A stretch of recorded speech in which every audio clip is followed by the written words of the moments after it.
क्या है आयुर्वेद? आपके किचन में रखे हुए कुछ गरम मसाले, या धोती कुर्ता और तिलक लगाकर पेड़ के नीचे दवाइयां बांटता हुआ कोई झोला छाप डॉक्टर, या आयुर्वेद के नाम पे सड़क के किनारे तंबू लगाकर दवाइयां बांटता हुआ एक पाखंडी, या बिना रिसर्च के लिखी गई कोई देहाती किताब? अफसोस की बात है कि हम में से अधिकतर लोग यही मानते हैं और यही जानते हैं, और इसी चूक का परिणाम है कि आज हमें यह दिन देखने को मिल रहा है। और साथ ही मैं आपको सचेत कर देना चाहता हूं कि अगर अब भी हम ना सुधरे, हम आयुर्वेद को नहीं जाने, नहीं पहचाने, तो मुझे नहीं मालूम कि आयुर्वेद का क्या होगा, लेकिन मानव जाति का पतन तो मैं निश्चित रूप से देख रहा हूं। और जो लोग मेरी इस बात से इत्तेफाक नहीं रखते, वो अपनी क्वालिटी ऑफ हेल्थ और क्वांटम ऑफ लाइफ को कंसिडर करें। साधनों के अभाव में हमारे बड़ों में से अधिकतर लोग 100 वर्ष की आयु तक पहुंचते थे। ये वो आयु है जिसकी आज हम साधन संपन्न होने के बावजूद भी कल्पना तक नहीं करते। और मैं एक बार आपसे पूछना चाहता हूं कि ये जो मॉडर्न साइंस है, ये किस तरह का इलाज कर रही है? कि आपको यदि शुगर हो गया तो आप दवाई खाइए, कब तक? जिंदगी भर। आपको ब्लड प्रेशर हो गया, आप दवाई खाइए, कब तक? जिंदगी भर। आपको थायराइड हो गया, आप दवाई खाइए, कब तक? जिंदगी भर। आपकी किडनी खराब हो गई, बदल दीजिए। आपका लिवर खराब हो गया, बदल दीजिए। आपको गांठ हो गई, काट डालिए। ये किस तरह की चिकित्सा है?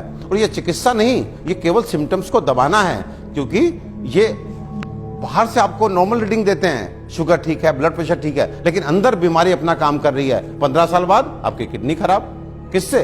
शुगर से, ब्लड प्रेशर से। आज का नर्वस सिस्टम खराब, आपकी आंखें खराब, आपको ये कॉम्प्लिकेशन, आपको ये कॉम्प्लिकेशन।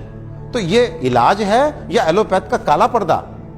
अपने 20 साल के क्लिनिकल एक्सपीरियंस से आपको बता देना चाहता हूं, ये जो आयुर्वेद विज्ञान है, ये समुद्र से भी गहरा, हिमालय से भी ऊंचा ऐसा जीवन का विज्ञान है जो आपके शरीर में और मन में किसी भी अवांछित परिवर्तन के बारे में आपको न केवल जानकारी देता है, बल्कि उसे जड़ से मिटाने के लिए पुख्ता इलाज भी देता है। और मुझे एक बात समझ में नहीं आती, आप ऐसे विज्ञान को क्यों नहीं जानना चाहते जो आपको कभी शुगर, ब्लड प्रेशर, थायराइड और अनेक तरह की प्रॉब्लम्स आने ही ना दे। और यदि दुर्भाग्य से आ गई, आपके जेनेटिक कॉम्पोजिशन इस तरह का है कि आपको ये बीमारियां लग जाती हैं, तो इनसे कैसे आप बचे रहें और कैसे आप ठीक हो सकते हैं, इसके बारे में भी पुख्ता जानकारी दे।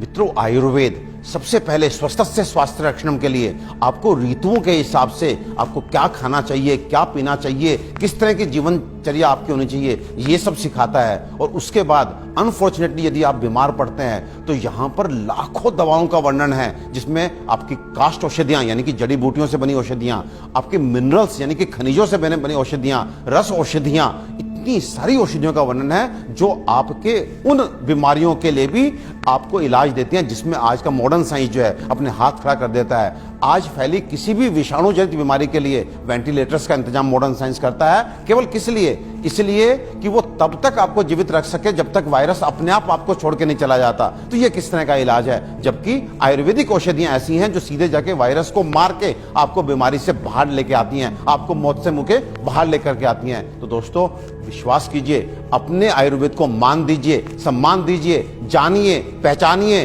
अपनाइए और अपने जीवन को, अपनी हेल्थ को अच्छा कीजिए। आयुर्वेद का इलाज ना तो धीमा है और ना ही लंबा, बल्कि यह रोगों को जड़ से खत्म करता है। आधुनिक सर्जरी दुनिया को आयुर्वेद की ही देन है। आचार्य सुश्रुत को सारा संसार निर्विवादित रूप से शल्य चिकित्सा का जनक मानता है। आयुर्वेद में उन बीमारियों की भी सफल चिकित्सा हो सकती है जिन्हें आधुनिक चिकित्सा विज्ञान लाइलाज मानकर आजीवन रोगी को दवाएं खिलाता रहता है। आयुर्वेद आपके और आपके बच्चों के लिए सुरक्षित है। आयुर्वेद अपनाएं और रोग मुक्त जीवन पाएं।